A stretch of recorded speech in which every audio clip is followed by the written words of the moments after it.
I think there's a notion of multiple personalities, and it's listed in the DSM as a personality disorder, and I think it needs to stay that way. You are a brand, and you are who you are. You can't fundamentally change your values, your key attributes, just because you have a different audience.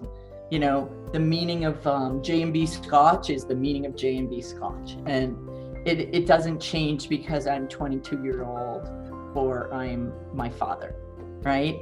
So yeah, there's a promise of addressable media where you can communicate with people and you can engage with them differently, but you don't change who you are, because then you become no one, right? And so yeah, maybe based on the past, it was easier because all the media was big tent media. You buy your ad buys and you reach out and you are something. And the epitome of that was always the Super Bowl, because you could reach, you know, the biggest audience ever. And so we have fragmented from that. Then it came to, well, what TV shows might people watch and whatever. But a brand can't be everything to everyone, or it means nothing, right? So you know, just because you have the ability to address differently, it just means that you're being more judicious in who your target is and how you communicate with them. That doesn't mean you get free license to just be whatever and whoever you are. Brands are kind of born in moments of history and time, and they come in and they capture history and time, but time moves on. And a brand has to evolve.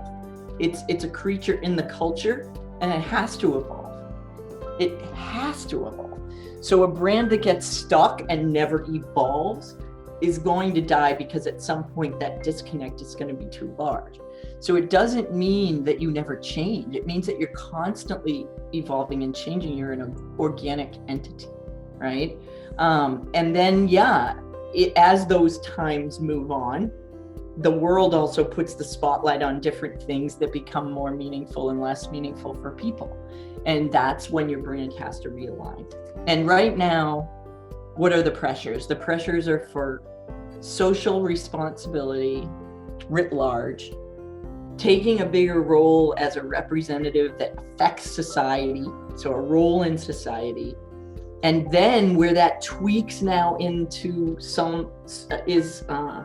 into activism, where a majority of consumers are saying, I want my brands to take a political stand. Okay, this is then where you have to do a check and decide if you can handle that. And if you can go there credibly and retool the whole organization to deliver on that. But that's where the pressure is right now. And every brand is asking that of themselves. This is a walk the talk game. I mean, you have to not just be authentic and you know, transparent about your sincerity here. You have to be credible. And then you have to take action. So, you know, people talk about greenwashing, and people talk about a lot of things in this space where, you know, what was it, 2 years ago, where the top corporations, hundreds of them, signed the Business Roundtable redefinition of what is the purpose of a business. And they ended up saying, oh, it's about, you know, all the stakeholders, including society, and everybody's sitting back saying, are they delivering on that? You know, you can't just say that. You have to deliver on that. And that has to, people see through it, especially now. And with social media, with the transparency of data, the availability of data, the constant vigilance of kind of whistleblowers that are out for this. If it can be found out, it will be found out. You can't mess around. You can't mess around. You will be revealed.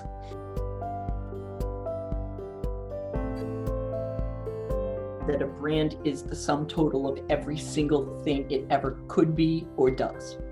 It's all of it, right? It's not what tagline we've decided. It's like a construal in people's heads when you say the word, you know, Dove. You know, what's all the stuff that's in there, right?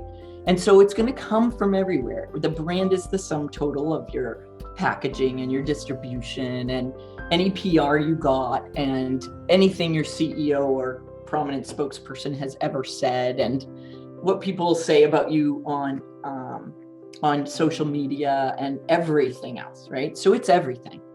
And this wonderful world that we have where we can customize messages, we can reach out individually, we can be on social media, we can do it all, means high value, high risk.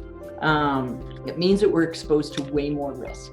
And so some of the old views of what marketing is, in kind of just my personal view, it was always focused on the top line. Generate some top line, build your brand, bring in new people, maybe have a line extension that you can take advantage of your brand, bring in more on the top line, more revenue.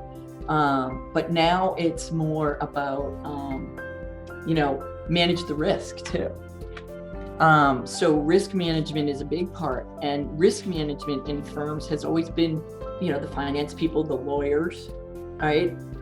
Marketers don't think of their job. They think in terms of protecting the brand's fall. And even inside a firm, that function might be fragmented. Often people have PR people. They're completely separate from the marketing people. Even in the school and university I teach in, they teach PR in a whole separate college, right? And we teach marketing. But at what point is crisis management, which is managing the risk, the function of the brand steward? So it's an integrated activity that has to reach across the aisles in ways that we never did before to understand the risks. You have to control the risk. If your brand burns, you're done. So, you're dealing with the biggest assets, intangible assets that can be on a company's balance sheet. And something that always fascinated me was, remember the Houston Rockets, where one of the managers for the team tweeted in support of the Hong Kong protesters, and within an hour, the Chinese government was talking about blocking out the NBA and taking away all their accounts from Nike. I'm sorry, that can't just be the cost of doing business. You can go down. We can't abandon everything we learned.